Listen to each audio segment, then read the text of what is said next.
જી નમસ્કાર. અમારી ચેનલમાં ફરીથી એક નવા વિડીયોમાં તમારું સ્વાગત છે. મિત્રો, તમે બધા મસ્ત હશો, મજામાં હશો.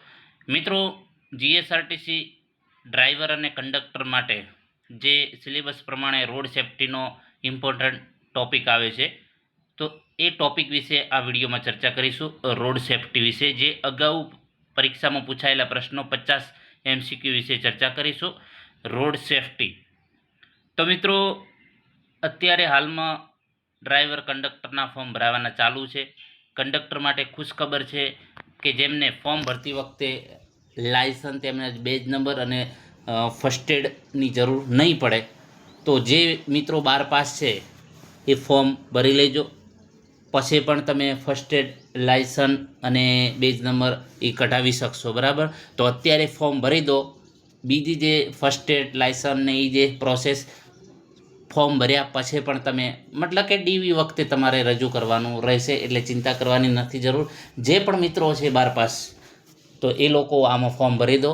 ઘણો સારો એવો નિર્ણય કરેલો છે સરકારે. તો વધુમાં વધુ આ વિડીયો શેર કરજો. અને મિત્રો, ડ્રાઈવર અને કંડક્ટર માટે જે રોડ સેફ્ટીનો ટોપિક છે, તો તેના વિશે આ વિડીયોમાં ચર્ચા કરીશું. તો મિત્રો, ભાગ 1, ટ્રાફિક સાઇન અને સામાન્ય નિયમો. તો જે ટ્રાફિક સાઇન અને જે સામાન્ય નિયમો છે, તો તેના વિશે આ ચર્ચા કરીએ. તો કે લાલ ત્રિકોણમાં દર્શાવવામાં આવતી ટ્રાફિક સાઇન શું સૂચવે છે? લાલ ત્રિકોણમાં જે ટ્રાફિક સાઇન દર્શાવવામાં આવે છે, તો એ શું સૂચવે છે? ફરજિયાત નિયમ, સાવચેતી, ચેતવણી, માહિતી આપતી સાઇન, એક પણ નહીં. તો જે લાલ ત્રિકોણમાં દર્શાવવામાં આવતી ટ્રાફિક સાઇન શું સૂચવે છે? સાવચેતી અથવા તો ચેતવણી. ઓપ્શન બી સાચો જવાબ છે. એના પછી ગોળાકાર, જે ગોળાકાર સર્કલમાં દર્શાવવામાં આવતી સાઇન સામાન્ય રીતે શું સૂચવે છે? માહિતી, ચેતવણી, ફરજિયાત પાલન કરવાના નિયમો, રસ્તો બંધ છે. તો જે ગોળાકાર એટલે કે સર્કલમાં દર્શાવવામાં આવતી સાઇન જે છે એ ફરજિયાત પાલન કરવાના નિયમો બતાવે છે. લંબચોરસ કે ચોરસ આકારની સાઇન શું દર્શાવે છે? તો માહિતી આપતી સાઇન, દંડની રકમ, સ્પીડ લિમિટ, ચેતવણી. તો કે લંબચોરસ કે ચોરસ આકારની જે સાઇન દર્શાવે છે, તો એ માહિતી આપતી સાઇન બતાવે છે, જે લંબચોરસમાં બતાવેલું હોય. બરાબર? એના પછી રસ્તા પર દોરેલી સતત પીળી કે સફેદ રેખા શું સૂચવે છે? કન્ટિન્યુઅસ સિંગલ લાઇન જે રસ્તા ઉપર દોરેલી હોય છે, સતત પીળી કે સફેદ લાઇન, તો કે ઓવરટેક કરવાની છૂટ છે. આ રેખા ઓળંગીને ઓવરટેક કરવાની મનાઈ છે. વાહન થોભાવવો, યુટર્ન લેવો. તો કે જે સતત પીળી કે સફેદ લાઇન જે છે એ દર્શાવે છે, ઓપ્શન બી, આ રેખા ઓળંગીને ઓવરટેક કરવાની મનાઈ છે. એના પછી ઝીબ્રા ક્રોસિંગ શેના માટે હોય છે? તો ઝીબ્રા ક્રોસિંગ છે એ શાના માટે હોય છે? વાહન પાર્ક કરવા માટે, ઓવરટેક કરવા માટે, પદયાત્રીઓને રસ્તો ઓળંગવા, વાહનની સ્પીડ વધારવા. તો જે પદયાત્રીઓ છે, પેડેસ્ટ્રિયન, તો એમને રસ્તો ઓળંગવા માટે. બરાબર? જે પદયાત્રીઓ છે તો એમને રસ્તો ઓળંગવા માટે. રસ્તા પર સ્ટોપ લાઇન ક્યાં દોરેલી હોય છે? સ્ટોપ લાઇન ક્યાં દોરેલી હોય છે? ઝીબ્રા ક્રોસિંગની બરાબર. ઝીબ્રા ક્રોસિંગ પહેલાં, રસ્તાની વચ્ચે, ફૂટપાથ પર, તો ઝીબ્રા ક્રોસિંગ પહેલાં. એના પછી ડ્રાઇવિંગ કરતી વખતે વાહનની આગળ જતા વાહન વચ્ચે કેટલું અંતર રાખવું જોઈએ? ડ્રાઇવિંગ કરતી વખતે વાહનની આગળ જતા વાહન વચ્ચેનું અંતર કેટલું હોવું જોઈએ? ઓછામાં ઓછું 5 મીટર. વાહનની ઝડપ મુજબ સુરક્ષિત અંતર 10 ફૂટ અંતર રાખવાની જરૂર નથી. તો કે વાહનની ઝડપ મુજબ સુરક્ષિત અંતર હોવું જોઈએ. ઓપ્શન બી સાચો છે. જ્યારે એમ્બ્યુલન્સ કે ફાયર બ્રિગેડનું વાહન પાછળથી આવતું હોય ત્યારે શું કરવું જોઈએ? આપણા વાહનની ઝડપ વધારવી, વાહન રસ્તાની ડાબી બાજુએ લઈ તેને મુક્ત રસ્તો આપવો, વાહન રસ્તા વચ્ચે જ ઊભું રાખી દેવું, કોઈ સાઈડ ન આપવી. તો કે જ્યારે એમ્બ્યુલન્સ કે ફાયર બ્રિગેડ વાહન પાછળથી આવતું હોય ત્યારે વાહન રસ્તાની ડાબી બાજુએ લઈ તેને મુક્ત રસ્તો આપવો. ઓપ્શન બી સાચો જવાબ છે. વાહનને યુટર્ન લેતી વખતે કઈ બાબત ધ્યાનમાં રાખવી જોઈએ? વાહનને યુટર્ન લેતી વખતે કઈ બાબત ધ્યાનમાં રાખવી જોઈએ? તો કે ટ્રાફિક સિગ્નલ ન હોય ત્યારે ગમે ત્યારે લઈ શકાય. જ્યારે નો યુટર્નની સાઇન ન હોય અને પાછળ સુરક્ષિત હોય ત્યારે સ્પીડમાં યુટર્ન લેવો, હોર્ન વગાડીને ગમે ત્યાં લઈ શકાય. તો વાહનની યુટર્ન લેતી વખતે શું ધ્યાનમાં? જ્યાં નો યુટર્નની સાઇન ન હોય અને પાછળ સુરક્ષિત હોય ત્યારે. રાત્રિ દરમિયાન જ્યારે સામેથી અન્ય વાહન આવતું હોય ત્યારે હેડલાઇટ કઈ સ્થિતિમાં હોવી જોઈએ? હાઈ બીમ પર, લો બીમ પર, હેડલાઇટ બંધ કરવી, ફ્લેશિંગ કરવી. તો કે લો બીમ પર. એના પછી વાત કરીશું પર્વતીય કે જે ઘાટવાળા રસ્તા પર ચઢાણ ચડતા વાહન અને ઉતરતા વાહનમાંથી પ્રથમ હક કોનો છે? જે પર્વતીય ઘાટવાળા રસ્તો છે, બરાબર. તો પ્રથમ હક કોનો છે? તો કે ચઢાણ ચડતા વાહનોને, બરાબર. એના પછી સ્કૂલ બસ કે શૈક્ષણિક સંસ્થાના વાહનનો રંગ કેવો હોવો ફરજિયાત છે? તો સ્કૂલ બસ કે શૈક્ષણિક સંસ્થાના વાહનનો રંગ પીળો હોવો જોઈએ. પાછળનું વાહન આપણને ઓવરટેક કરી રહ્યું હોય ત્યારે આપણે શું ન કરવું જોઈએ? તો કે આપણા વાહનની ગતિ વધારવી જોઈએ નહીં, બરાબર. આ ટાઈપના મિત્રો પ્રશ્નો પૂછાતા હોય છે.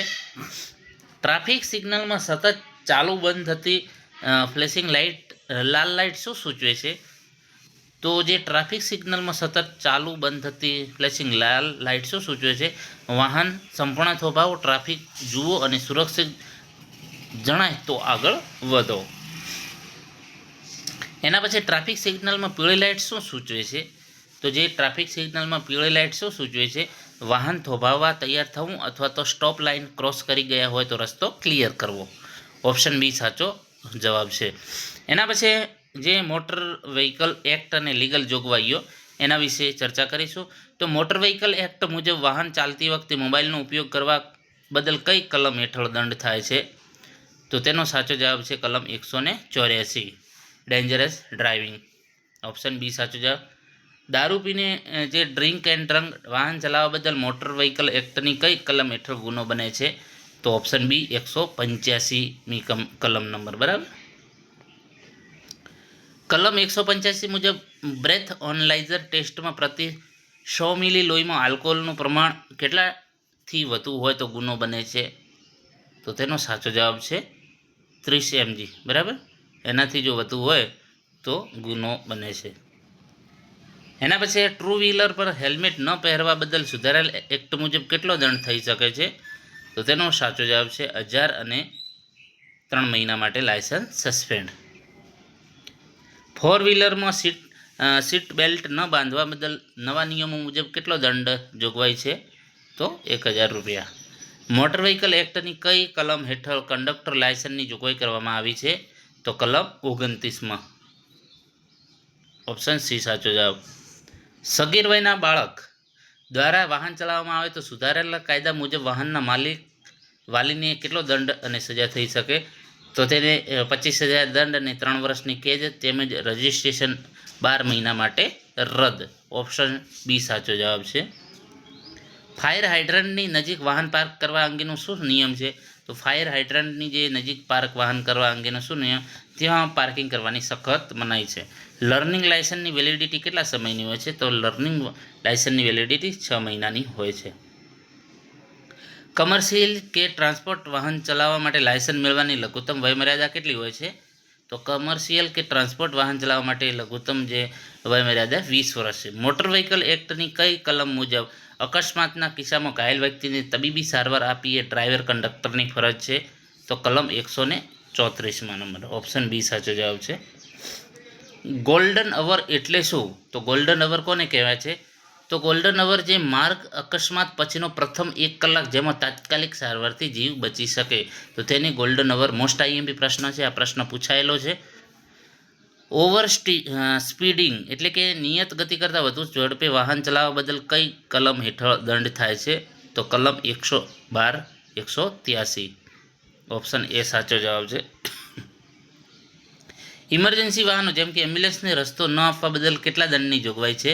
તો 10,000 દંડની જોગવાઈ છે. એના પછી વિના લાયસન્સે વાહન ચલાવવા બદલ કેટલો દંડ થાય છે? તો 5,000. હવે કંડક્ટર ઓરિએન્ટેશન, રોડ સેફ્ટી અને ફર્સ્ટ એડ. બસ સ્ટેન્ડમાંથી બસ ઉપડતી વખતે કંડક્ટરે કઈ સેફ્ટી સાવચેતી રાખવી જોઈએ? તો બસ સ્ટેન્ડમાંથી બસ ઉપાડતી વખતે કંડક્ટરે કઈ સેફ્ટી રાખવી અથવા તો સાવચેતી રાખવી?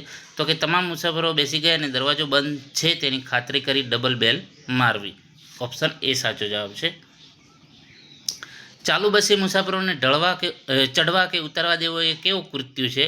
તો મોટર વ્હીકલ એક્ટના નિયમ વિરુદ્ધ અને જોખમી છે. ઓપ્શન બી સાચો જવાબ છે. જો કોઈ મુસાફર ચાલતી વખતે બસે બારીમાંથી બહાર હાથ કે માથું કાઢે તો કંડક્ટરે શું કરવું જોઈએ? તો મુસાફરને નમ્રતાપૂર્વક સમજાવી તેમ ન કરવા રોકવા. ઓપ્શન બી સાચો જવાબ છે. બસમાં રાખવામાં આવતા અગ્નિશામક યંત્ર ફાયર એક્સ્ટિંગ્વિશરનો ઉપયોગ ક્યારે થાય છે? તો જ્યારે આગ લાગે ત્યારે કટોકટીની સ્થિતિમાં આગ બુઝાવવા માટે ફાયર એક્સ્ટિંગ્વિશરનો ઉપયોગ થાય છે. જો એક્સપ્રેસ હાઈવે પર બસ બગાડ એટલે કે બ્રેકડાઉન થાય તો રોડ સેફટી મુજબ પ્રથમ પગલું શું હોવું જોઈએ? તો કે બસને ડાબી બાજુએ લેવી, પાછળ રિફ્લેક્ટર મૂકવા અને પેસેન્જરને સુરક્ષિત કરવા. ઓપ્શન બી સાચો જવાબ છે. ફર્સ્ટ એડ બોક્સમાં રહેલ એન્ટીસેપ્ટિક લોશન શું એનો મુખ્ય ઉપયોગ શું છે? તો કે ઘા સાફ કરવા અને ચેપ રોકવા. ઓપ્શન એ સાચો જવાબ. અકસ્માત સમયે જો કોઈ વ્યક્તિ બેભાન થઈ જાય તો સૌપ્રથમ શું તપાસવું જોઈએ? તો તેનો શ્વાસ અને નાડીના ધબકારા ABC નિયમ મુજબ. તો ઓપ્શન બી સાચો જવાબ છે. એના પછી ફર્સ્ટ એડમાં CPRનું પૂરું નામ શું છે? તો CPRનું પૂરું નામ છે કાર્ડિયો પલ્મોનરી રિસોસિએશન. બરાબર, ઓપ્શન એ સાચો જવાબ છે. બસના કંડક્ટરે રાત્રિ સેવા દરમિયાન મુસાફરોની સલામતી માટે શું નિશ્ચિત કરવું જોઈએ? તો કે કેબિન લાઇટ જરૂર મુજબ ચાલુ રાખવી, અનધિકૃત સ્ટોપ પર બસ ન ઊભી રાખવી અને મહિલા મુસાફરોની સુરક્ષાનું ધ્યાન રાખવું. આપેલ તમામ.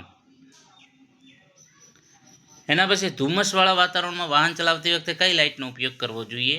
તો ધુમ્મસવાળા વાતાવરણમાં જે વાહન ચલાવતી વખતે ફોગ લાઇટ અને લો બીમ હેડલાઇટનો ઉપયોગ કરવો જોઈએ.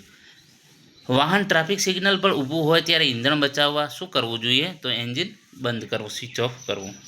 એના પછી મોટર વ્હીકલ એક્ટની કઈ કલમ હેઠળ સ્પીડ લિમિટ નક્કી કરવાની સત્તા છે? તો 112 નંબરની જે કલમ છે એના. રસ્તા પર દોરેલી તૂટક સફેદ જે બ્રોકન વ્હાઇટ લાઇન શું સૂચવે છે? તો જો રસ્તો સુરક્ષિત હોય તો સાવચેતીપૂર્વક લેન બદલવી કે ઓવરટેક કરી શકાય. નો પાર્કિંગની સાઇન કયો રંગ ધરાવે છે? તો લાલ બોર્ડવાળો ગોળ ચિહ્ન જેમાં બ્લુ બેકગ્રાઉન્ડ પર લાલ ક્રોસ લાઇન હોય. બરાબર, ઓપ્શન એ સાચો જવાબ છે નો પાર્કિંગની સાઇનમાં. એના પછી ભારે વાહનો માટે ફિટનેસ સર્ટિફિકેટની જોગવાઈ કઈ કલમમાં છે? તો કલમ નંબર 56માં. અકસ્માત સમયે ઈજાગ્રસ્ત વ્યક્તિને કાયદાકીય મુશ્કેલીથી ડર્યા વિના મદદ કરનાર વ્યક્તિને શું કહેવામાં આવે છે? આ પ્રશ્ન પૂછાયેલો છે. તો ગુડ સમરિટન, નેક વ્યક્તિ. બરાબર, અકસ્માત સમયે કોઈને મદદ કરે છે. બરાબર, જો કોઈ મુસાફરને મુસાફરી દરમિયાન હીટ સ્ટ્રોક, લૂ લાગવી થાય તો પ્રાથમિક સારવારમાં શું કરવું જોઈએ? તો તેને છાંયડામાં બેસાડવો અને ઠંડુ પાણી છાંટવું અને ORS આપવું. એના પછી ટ્રાફિક નિયમ અંતર્ગત પ્રોહિબિશન સાઇનનો આકાર કેવો હોય છે? તો તેનો સાચો જવાબ છે ગોળાકાર, સામાન્ય રીતે લાલ બોર્ડર સાથે.